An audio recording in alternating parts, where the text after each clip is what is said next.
be the white shirts of Converge with first possession. One GDL feeding his import right away. They want to get Franklin going early here. Three Kahilig in front. Ginawang asintahan ni Jamal. Maybe they should hope that he could give them a lot more in rebounding and defense. No? Averaging 28 per outing so Oh, far great. through 2 games. Pero speaking of scoring, Doc, George Quino. Sabi pa ni Coach Leo, Junmar needs his touches. It doesn't mean he'll always shoot, pero at least dumaan sa kanya yung bola sa set plays nila. Balik sa inyo. Noon nga po kasing first round, si Assistant Coach Peter Martin ang naging interim para sa San Miguel Beermen. But let's see if they go to Junmar right now at the post. That's one of the reasons why Junmar loves Leo. Dahil hinahanap siya ni Leo. Alam ni Leo ano importante. You're lucky, Marshall Missile. That was wide open. Bumagal bigla ang scoring natin, Doc. Yeah. 4 minutes into this one. One GDL changes that, gives Converge back the lead. One GDL saying, braso daw niya yung hinablot ni Chris. He's taking another look at his jumper from the previous play. He also loves to play for his team to play defense. And he emphasizes that. You know? King, No. who blew by Baltazar, na binawi naman kagad dito ni King. Kaya minamay-may tayo sa Maynila. Alala ko may mga araw. Nako, Doc. Baka nakikinig ka sa Oh, goodbye. King with a steal. Oh, 180 throwdown. Ito yung steal, Doc. yung pasa eh. No? Play of the half natin to. Nahatid sa atin ang Sports Plus. Okay, chinek yung Santo Mira ito. 3 free throws ito. Tabla ang ating labanan sa 10 puntos. All 10 points sa San Miguel, ano? Courtesy of King. Brondial comes up with the reverse. And si Brondial, even with Junmar back, he's still averaging close to 10 rebounds per game. Kasi ang importante kay Rodney. Alam niya, role player siya. Another 2 points. Ganda naman ng bigay na yun. That's what you call assist. Yun. Linagay na lang, no?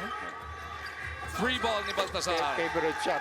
Pero 2 points lang nakatapak daw. You mentioned that these are the top 2 scoring teams in the PBA today. Kulang-kulang 116 average sa Converge, 115 average sa San Miguel. 3 consecutive hits para kay Rodman Brondial. Tatlong beses na tayo tinirahan sa ilalim ni Brondial. Kahit ano, 6'4 yan sa ilalim, i-score yan. Mikey gets his hands on it. Baltazar, siniguradong tres to. Back to back.